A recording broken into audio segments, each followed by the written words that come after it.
Hello, I am your author and host, Michelle Lynn Gaines.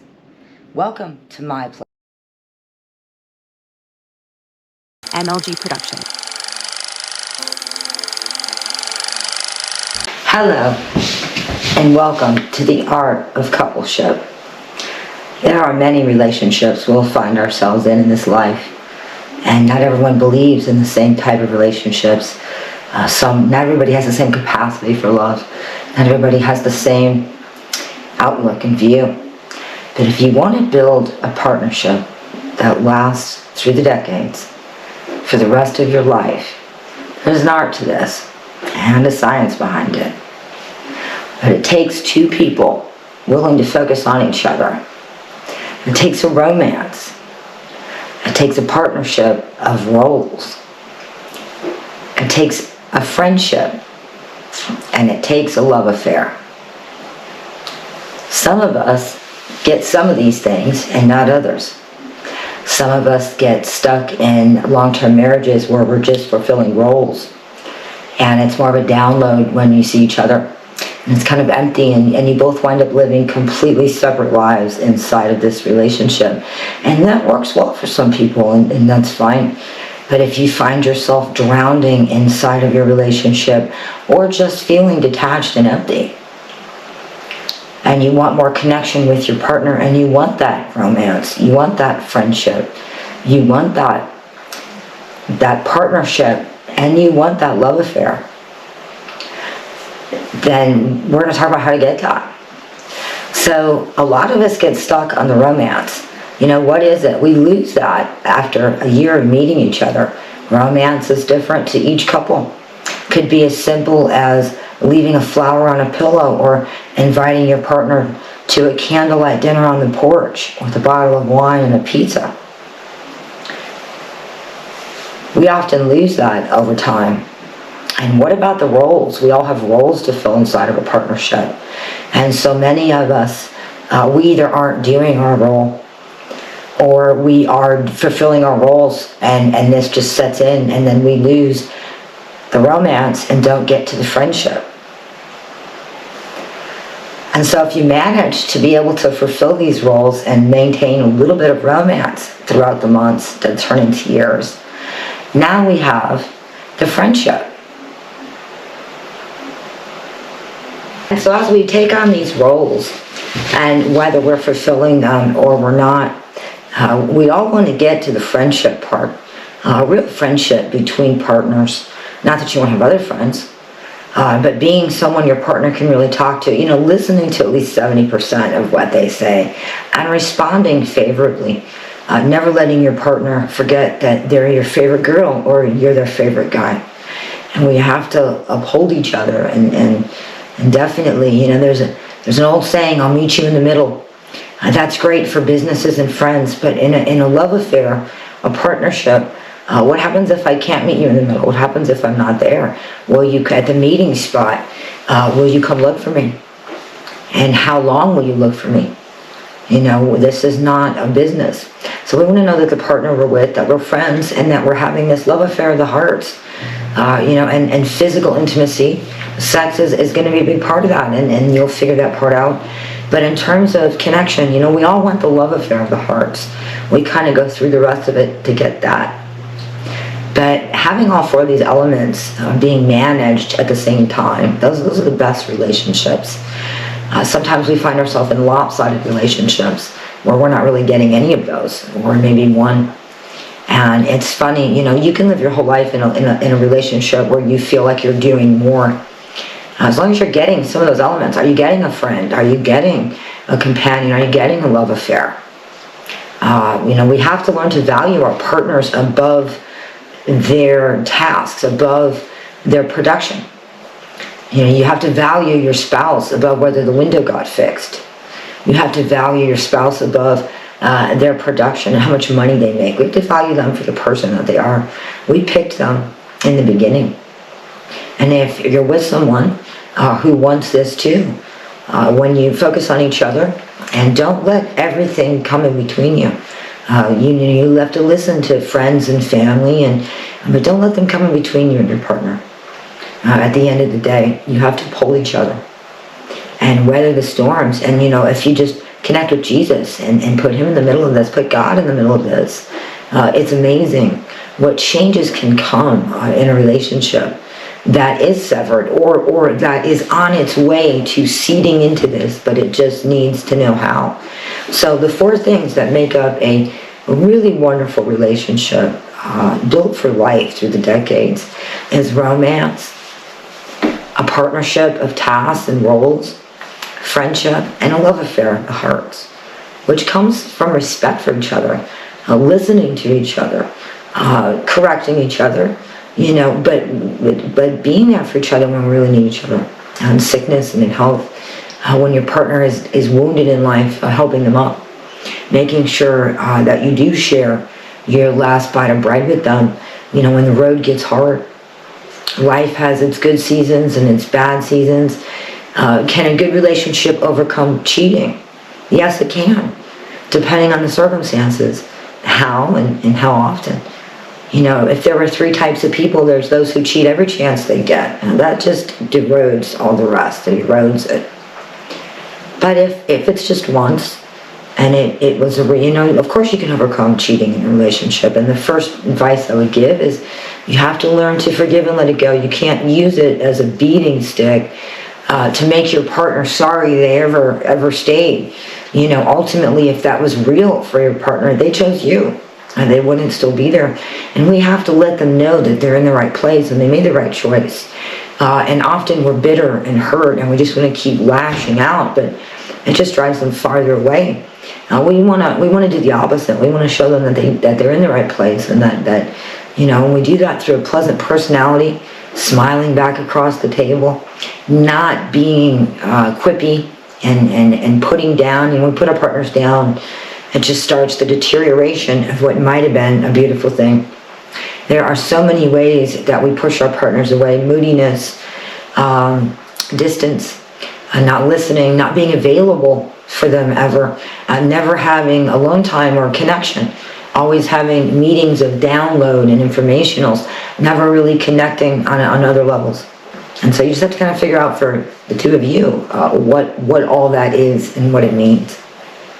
But we all want that love affair of the hearts, that connection. Not every relationship is built for it. If you're with someone who's mentally and emotionally already gone, it's harder to get their attention back. And if you're with a partner who just likes variety or is a chronic cheater, that's also changes how effective, or if that's built to even last. It is the friendship and the romance that will be the glue. For when you have a friendship and romance, the emotional connection, the mental connection, and the physical connection stays real.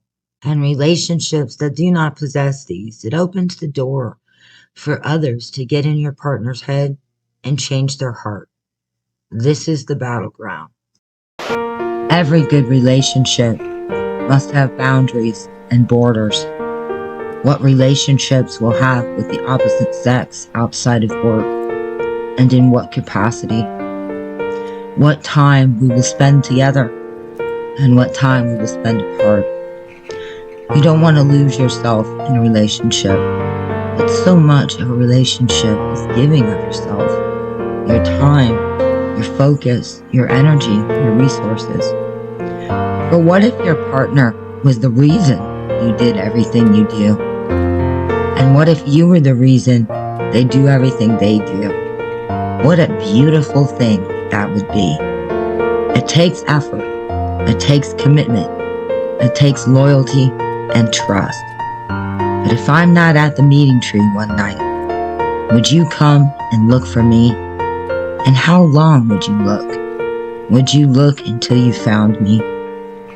Life can be a long and winding road when you choose each other and put Jesus in the center. There are things that will keep you together and things that will tear you apart. There will be good seasons and bad seasons. But when you focus on each other and you learn to enjoy life together, you'll know you're in the right place.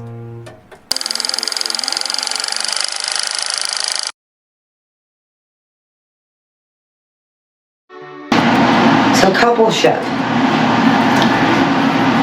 it's important to understand with different personalities and different upbringings and different circumstances, we all enter into relationships with different viewpoints.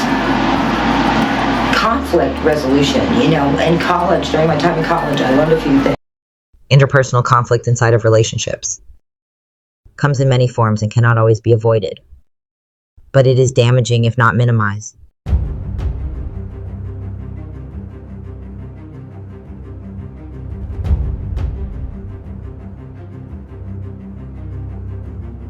Hard to stick to a plan when you get flustered. Conflict depends on interaction.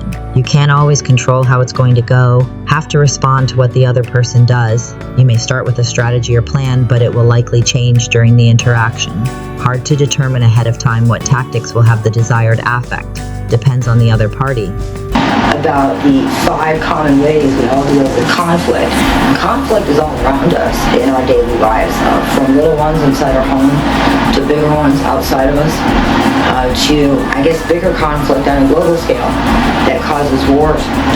And so, most people fall into 5 conflict resolution skills. And even though it sounds kind of trite, it's going to govern a lot of our relationships. And so as we take a look at ourselves and how we deal with conflict, how we manage conflict, whether we rise up and go for the jugular, or think about what we're going to say, or run from conflict. Some people just aren't good at it, and others are pretty good at it.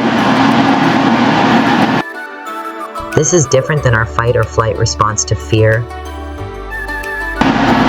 We are not responsible for our partners, although we are accountable to them. Does that make sense? We can't always change our partners. We can't always make them more what we want, and they can't make us more what we want.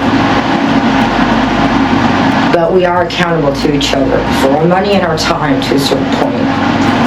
And even though you don't want to drown inside a relationship, I don't know who I'm talking to those who are in a really healthy relationship that they're really getting the most out of, and they love their partner, and at the 10-year mark they say, hey, thanks for doing this with me, this thing called life, because you made it so much more fun and so much more wonderful than it ever could have been without you. Or whether I'm talking to someone who's drowning or feels unseen inside of a relationship, or someone who's never really been in a serious relationship. When I think of Adam growing lonely in the garden, and Eve being made, God doesn't talk too much about how they get along. I always wonder how they get along in the decades that followed. And even when you think about Samson and Delilah, and you think about, that was kind of a treacherous one there. Let's go to King David and Bathsheba. There are great love stories in the Bible, they did their whole existence together, but it never really talks about how they got along interpersonally. Not even Abraham and Sarah. And I think it's because it is going to be what it's going to be. It's up to us to build these relationships for the better or the worse. And God doesn't lay out a set of rules for us so He can judge us or use it as a beating stick. He does it for us, for our own greater good. When we give away too many pieces of ourselves through too many relationships, too many sexual partners, over time, sometimes we just give away so many pieces of ourselves we don't even know who we are. And the same can be true inside of just a single relationship. We give away so many pieces of ourselves, maybe to a single relationship, that we don't know who we are anymore. And Jesus definitely understands this. He talks about it. So He also tells us in the Bible what love is. As a matter of fact, 2 Corinthians, Paul has a chapter on love, a real love. And I thought it was very beautiful. I first heard it when I was a much younger woman. But even God knew that we weren't built to walk alone. Even Jesus sent the apostles out 2 by 2. So if you find yourself alone, connecting with Jesus is definitely a way to go. And connecting with Jesus, make Him your partner. And whether you're inside a relationship, connecting with Jesus, it's the way to living healed and whole. And if you're someone who's given away so many pieces of yourself, you just don't know who you are anymore. Healed and whole, walking with Jesus. Bible speaks of many people who made many mistakes. It doesn't really matter what you've done. It doesn't really matter what's happened to you. Living healed and whole, enjoying life, loving someone and letting them love you. Don't push them away, and don't let them push you away so easily.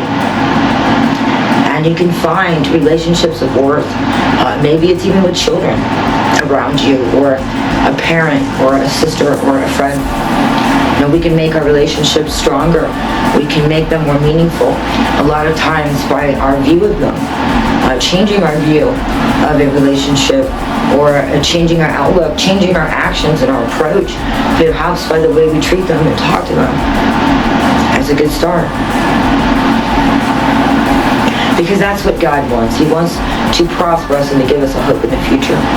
He doesn't want us to walk around half empty, like a cup half full. Let Jesus fill your cup.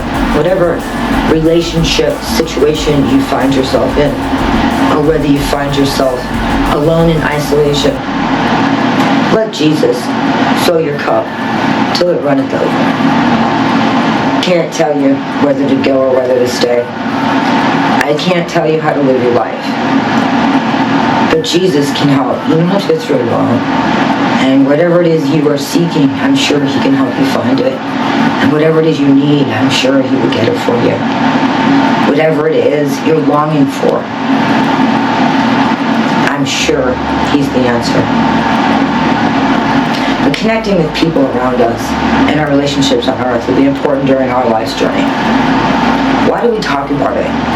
And we talk about it because I believe that through understanding it relieves frustration. And that in turn relieves bitterness, hurt, anger, and allows us to view our circumstances differently, ourselves differently, and the world around us differently. That's why we talk about it. You know, sometimes it's not you. You're just in a relationship with someone who will never see you. They look past you, they look over you. And you're never going to win those battles. And sometimes you're with someone who's not perfect. No one is all the things we want them to be. And sometimes we just lose our passion for life. You know, God, keep the passion in us for each other and for life. It can get so tricky on the long and winding road. Don't give up.